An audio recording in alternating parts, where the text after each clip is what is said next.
So, and we all are socialists. We just don't get the benefits. We get all of the burdens of socialism, none of the benefits, but I digress. So, anyway, the institutional investors, only thing the stock market measures is the confidence that rich people have in the economy. So in this demented empire, which is capitalist, when you look at the recession, what is a recession? It's an economic contraction. And why do recessions happen? Do recessions happen because there's no work to be done? No. Does it happen because there are no materials for the factories to do the work? No. Does it happen because there are no people willing or able to do the work? No.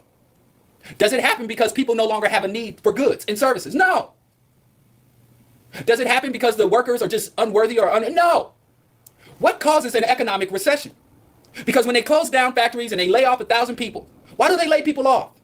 Is it because the people can't or won't do the work? No. Is it because the factory equipment doesn't work? No. Is it because the lumber or coal or whatever materials that are needed for the workers to do the work no longer exist? No. Is it because the demand for the goods, products, the services that the factory provides is no longer present? No. So why do we have recessions? When need, materials, and labor are there. That's all you need for production. Need the material, you got to have a need for what's produced, the materials that needs to produce it, the equipment, and the work, and the skill. All that's present during a recession. So why do we have recessions? There's only one reason we have recessions. In a capitalist economy, if the elites can't profit off of an activity, then the activity is not allowed to happen, regardless of your need. That's all it is. A recession means that the rich people have lost confidence in their ability to extract profit from our labor. And therefore, the economy's got to shut down until they can be reassured that they can extract profit from our labor. Why does someone need to profit from me feeding, clothing, and sheltering my child? Why does someone need to extract profit from me expressing my art or engaging in my skill or trade? Why should anyone who's not involved in supporting that receive profit? This is a really stupid economic system. And that's why the economists can't do accounting, because economists are not people who are scientists. Economists are priests. They are promoters of this ideology. And if you take an economics class, they are indoctrinating you into a belief system. They're not telling you about anything practical. And that's not all economists. We got Dr. Linwood Tawheed. He's an economist. We got Richard Wolff. So we do have some economists that are like, what do you call it? Martin Luther. Martin Luther went against the church, but he went and created an even more wretched church. So that's probably a bad example. But you have some radical economists, some Marxist economists, some revolutionary economists that will be the ones who told me that the economics academia, the economic schools, the Chicago School of Economics, or AKA the Chicago boys that invented the concept and the techniques of neoliberalism, they will tell you that this economy makes no sense. But then you listen to me, but then you go turn on BET and you see Jay-Z throwing bundles of money at a strip club, and you see Floyd Mayweather, laying in beds of money in a Gucci silk robe or a Louis Vuitton silk robe. And you're like, oh, the economy seems to work. So I guess this is an irrational, dysfunctional, non-viable, illegitimate economic system that is unstable. And not only is it bringing misery to billions of people, forget about it. I know y'all, let me not talk about the billions, because y'all don't care about them overseas people, because y'all believe there's a such thing as American lives. When there's a tragedy overseas and people are like, were there any American lives lost? What the blood clot is an American life? But let's just talk about the United States empire. We who live within the security, within the egg, behind the shell of the U.S. nuclear egg, the nuclear umbrella. We who live in behind on the outside or behind the wall of U.S. imperial aggression. The poverty rate is said to be about 10%. For black folks, it's 20%. Anytime you hear a negative statistic about the society, poverty, infant mortality rate, education, school dropout, anytime you hear a negative statistic, you can pretty much double or quadruple, or triple, double or quadruple that stat. And you'll know that how it is for black people in particular. They claim the poverty rate is about 10% for America. And that's the government lying their asses off. But they also lie. The World Bank and the IMF also lie. They claim that poverty around the world is greatly reduced. And the way they reduce poverty is not by giving more people resources around the world. The way they reduce poverty is by simply changing the definition of poverty. That's literally how they do it. So every time more and more people fall into poverty under capitalism, they just change the poverty rate. So they say, well, the global poverty rate is anyone who lives on less than $2.50 a day. And then more and more people fall below that. And then they're like, oh, well, the global poverty rate is anyone who lives under $1.25 a day. And therefore, poverty has been reduced by more than half. We just lifted, 750 million people out of poverty by just changing a decimal point on a sheet of paper. That's the same way poverty works in the United States. They keep moving the bar. They would say, well, a family of four making $50,000 a year is middle class. Oh, well, a family of four making $48,000 a year is middle class. So they just changed the definition. But in pure terms, if you want to look at poverty in terms of the definition of poverty in terms of the application, if you want to define poverty meaning that you have no assets, that you control no wealth, you have no assets and no holdings, You receive no dividends because you have no investments.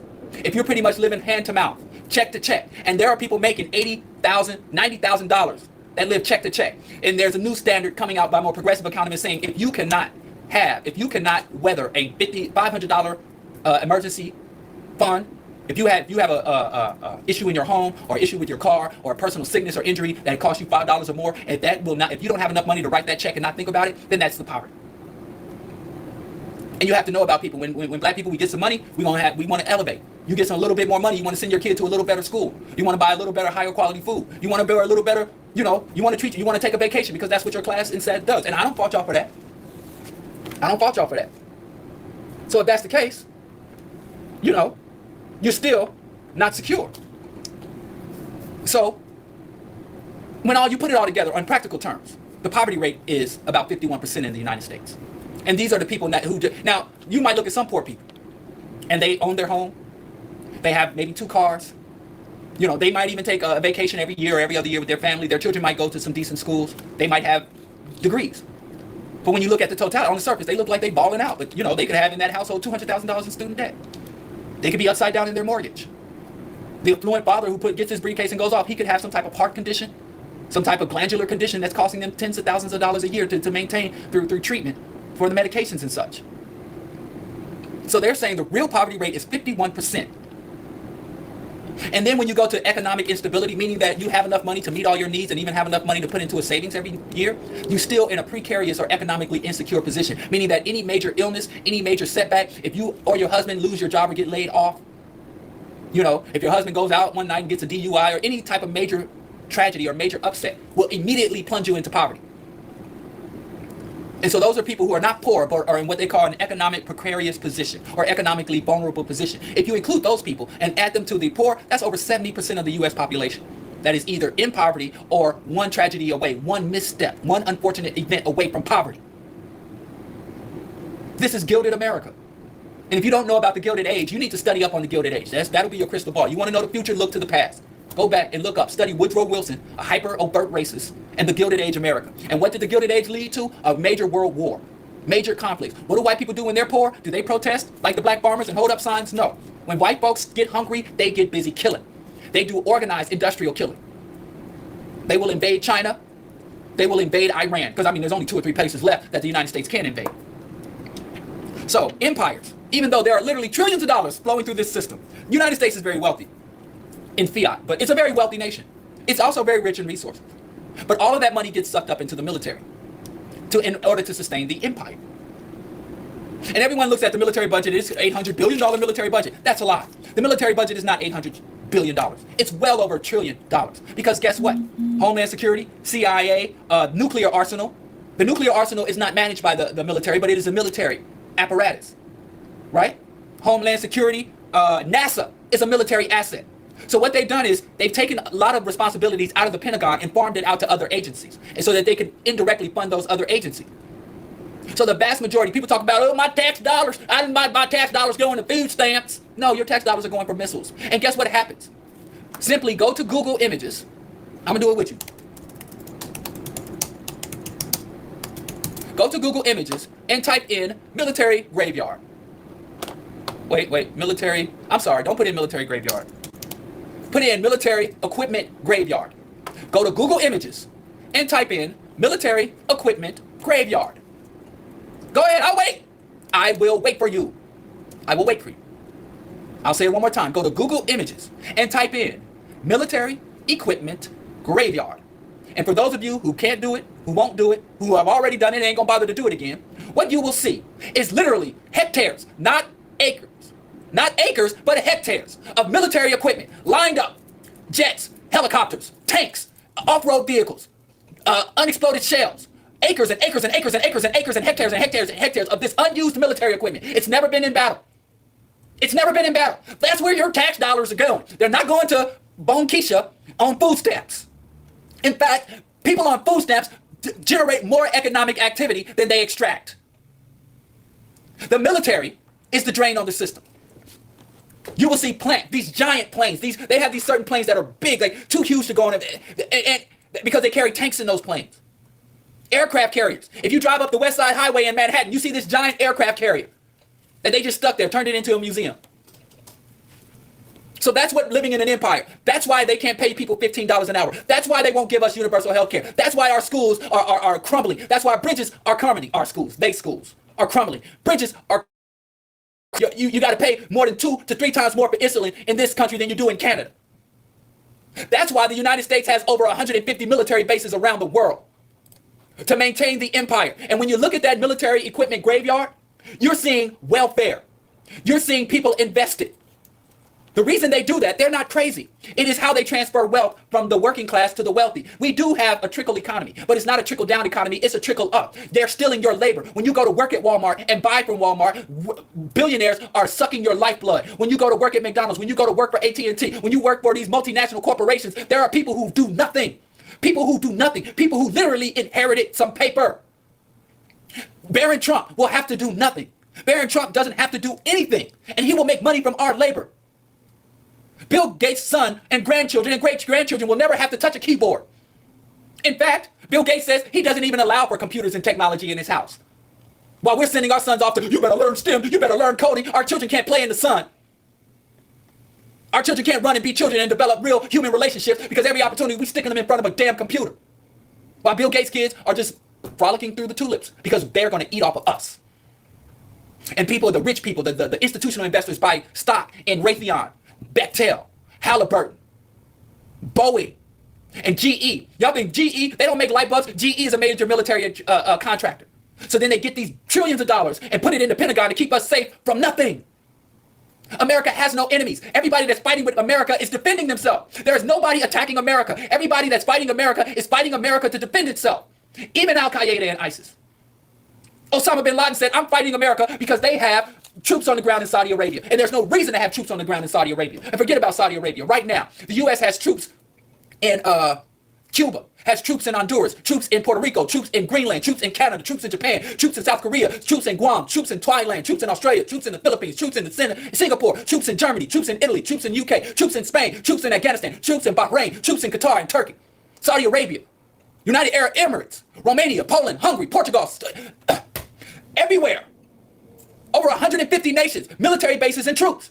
Guess how many foreign troops are stationed in the United States? 0. The United States doesn't allow for any troops. And when the nations I listed, that's open information. That's unclassified for U.S. military deployment.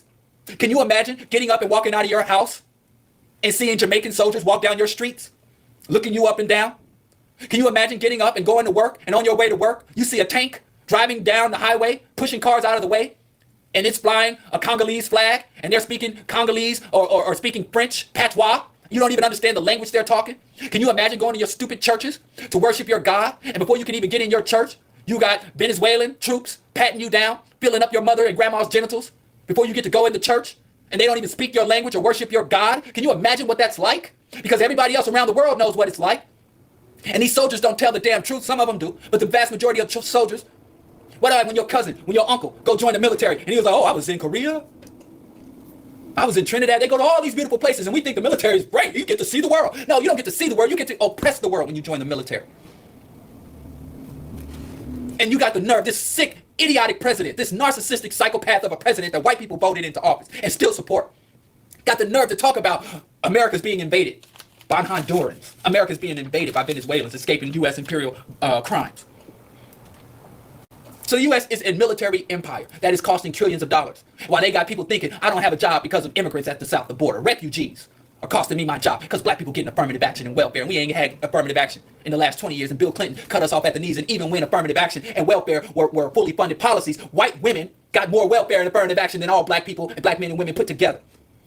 That's where the dementia comes from. This is a demented empire. Dementia is when you don't consort with reality. You have no functional working relationship with what's real. Everything white people say about us, it's them. Lazy, violent, criminals. No family values. So, because the United States is an empire, this $1 billion empire, the United States has a great deal of debt. Because the only thing that's propping up the United States is the fact that everyone has to pretty much engage in international commerce, especially oil, using dollars. The Saudi Arabians will only accept American dollars for their oil. So if you want to do international trade, you have to convert your currency to dollars. And when you convert your currency to dollars, you can engage in a transaction on an international transaction, mainly buying oil and petrol. And then you can reconvert the money back when it comes back to you. That is called the petrodollar. And the reason why people do that is because if they don't, the United States will kill them. There's no logical reason to do that. There's no logical reason why bin Salman, while the Saudi Arabian oligarchs can't go to the UK, go to Europe and say, we will take, you can use euros to buy it. You can use yuan to buy it. The yen to buy it. Why you couldn't use your own currency to engage in trade? Even if you were to say, hey, you got oil, we got grain. The oil's in the desert, but we got grain in Ghana. So let's trade bushels of grain for oil. Nope, you got to convert those bushels of grains to dollar value, and then they got to convert the oil to dollar, and you got to exchange dollars. And the moment you say, well, we're going off the dollar standard, we're going off the petrodollar, the United States would designate you a terrorist organization or a terrorist government, or say that you don't have democracy and freedom for your people, or you make your women wear burqas against their will, and they will come and kill you. And what comes with an invasion? Every single time the United States engages in a military invasion, they engage in rape.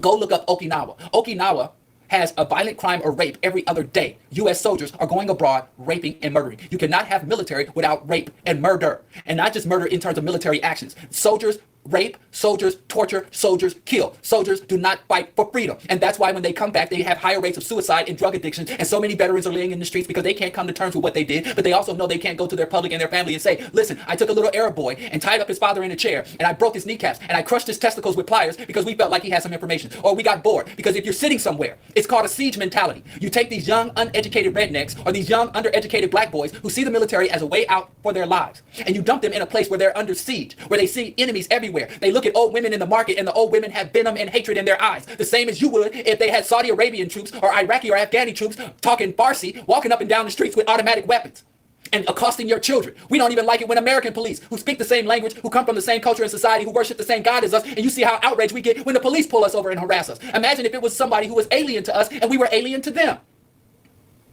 And so everywhere these young, uneducated men who have been indoctrinated and trained to murder people, you don't go to the army to learn how to fight for freedom. You go to the army to learn how to do industrial systematic murder. Soldiers are murderers. Industrial systematic murderers. Even George Washington, being the rapist pedophile that he was, in his address, you can go and read, it's available at the Library of Congress website. You can go read his last State of the Union and his exit address. And he said we should not have a standing army. Soldiers are not healthy people. Even in Africa, our greatest ancestors that y'all love so much, Akhenaten, outlawed warfare. Because any nation that has a standing army is going to become a totalitarian repressive nation. And you don't have to train or rally people to fight for what's theirs.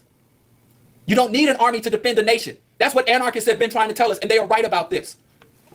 In my building, if somebody came and kicked in the door of my building, all the men and women in my building will come rushing out with baseball bats and beat the hell out of them. You don't need a standing army to defend a nation. You only need a standing army to repress a nation and to engage in empire. People have a natural instinct to defend. And it was one time that there was a militia system, meaning that if there was a threat to the community, you rally all the men. But that's because it was a sexist society. In traditional societies, the men and women were warriors, and you rally the warriors. And when you're not at war, you're a farmer, you're a weaver, you're a fisherman, you're a griot and a poet and a scholar. But if somebody comes and mess with your community, rally to ring the bell.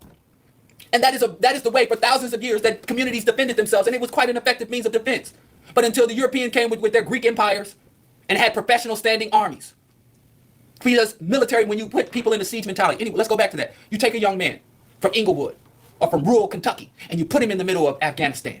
And like I said, the old women and the children, you put him in the South Sudan, right? You have him marching through the hot-ass Congo, climbing the air he never breathed before, hearing these people talk funny. It changes the brain on a biochemical level. Every soldier commits atrocities. There is this thing called atrocity-inducing conditions.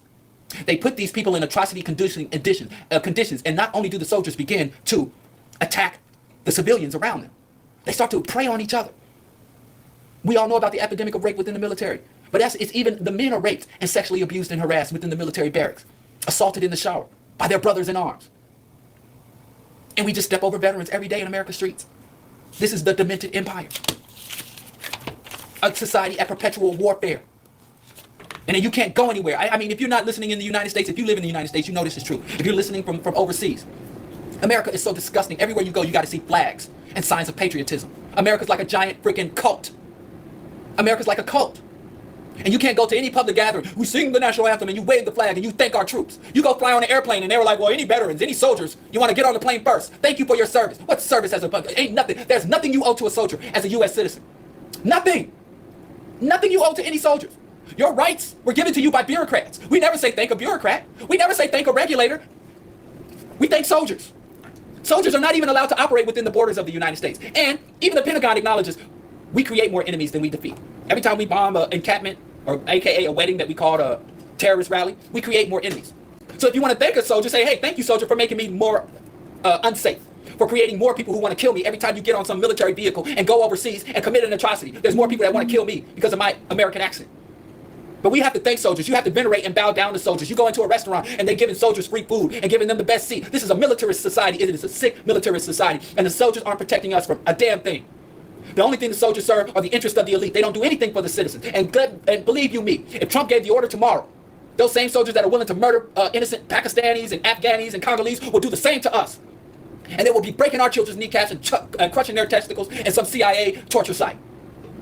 Because they serve those in power. But every empire starts to venerate the military. And if you in your heart listening to me right now love the troops, just know that you are a thoroughly indoctrinated individual. And you need to work on curing yourself of that indoctrination. There's no inherent. The only reason you love the troops because you've seen Will Smith fly a U.S. jet and bust the alien across the head. And you think, yeah, that's America. The Pentagon controls the media. Every movie you see that has military equipment has Pentagon consultants. Every major war movie that has any type of military, whether it's a historical movie, whether it's a documentary, or whether it's some action movie in outer space, if it has a military theme or soldiers or some type of military action in the movie, there are Pentagon officials consulting that movie to indoctrinate us.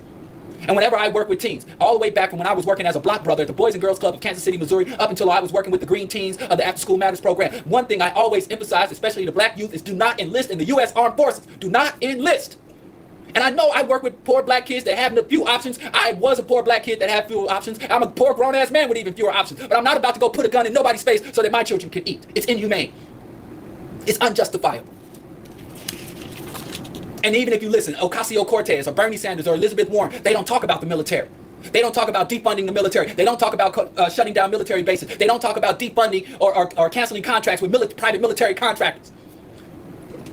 They don't talk about America is not a republic. For which it stands. America is an empire, and we need to end the empire because the empire will collapse and crush and kill us all, even if you don't care about them foreigners. And that's the thing with you racists, you stupid racists. All you have to do is end imperialism, and I promise you, the next day, the Mexicans, the Hondurans, the Africans, the Haitians, the Jamaicans, they will get the hell out of Dodge. They don't want to be here any more than you want them to be here. But this is the only refuge they have from open, naked military aggression and atrocities. So the United States is an empire. It is a demented empire. The members of the empire believe that everybody's attacking them. Trump goes on and says Japan and China is taking advantage of America. Everybody's attacking America. Everybody loves and wants to come to America. And they hate America. They want to bring down America when all people want is to be left the blood clot alone. And we as citizens of the empire need to, number one, kill your patriotism. Stop being patriotic. There is no reason to be loyal to a place just because you were born there. If anything, make America earn the patriotism.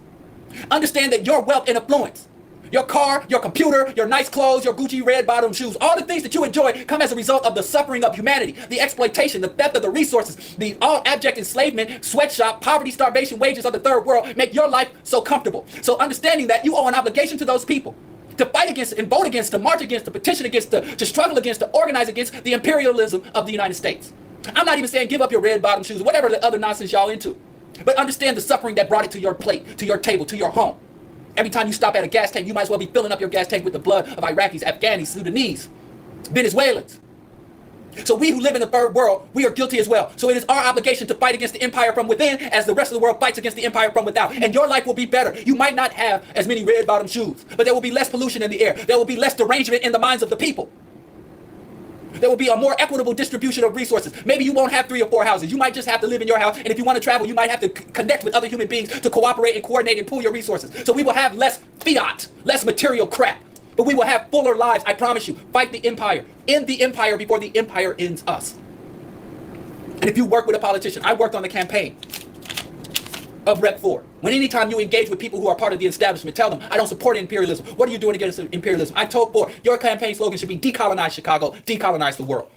Even if you're a local mayor, alderman, state senator, you fight against the empire because your position of influence and power is a result of imperialism. And the main imperialism that we confront every day is the imperialism, internal colony of the Native Americans, the internal colony of the black slums of America. The empire is a death trap. Surrender your empire. Surrender it, end it, reverse it, and pay reparations to everybody. There will be more resources to repair the damn bridges, to fund the damn schools, and to give everybody health care. And Joe Biden, oh, it's going to cost $1 trillion. Fine, you can take $1 trillion out of the Pentagon won't miss it. You can fund free education from pre-K to PhD, and full healthcare service, vision and dental, just from the Pentagon waste. So this should be your campaign. And you can add that because this is consistent with the Black reparations movement, the prison abolition movement, women's rights, women's justice, LGBTQAI, because now nobody wants to hire transgender men and women, so they want to fight to get to the military because they see that as their only way out of abject poverty. And they fighting Trump to stay in the military so that trans women and trans men can go overseas and murder people for a buck or two, for a GI Bill, for some college tuition. It's a sick system. So there is not one movement, I don't care if it's Black reparations, I don't care if it's some liberal, whatever your cause for the environment, animal rights, there is not one cause that doesn't align with the anti-imperialism, anti-empire, anti-militarist movement. So whatever else you're doing, even if you're environment, who's the number one polluter in the world? The U.S. military. Who's the top consumer of fossil fuels in the world? The U.S. military. If not for the imperial army that the United States feel, the United States wouldn't have to import one drop of oil. It can be energy independent. So even if you're a racist redneck, everything from foreign oil to foreign people, one of the main reasons they're here is because of the U.S. imperialism. There should be a worldwide citizen coalition, a national citizens coalition against U.S. imperialism. Fight it. Q4 Radio, Bro Diallo Show, AM 1680. Please, please, please.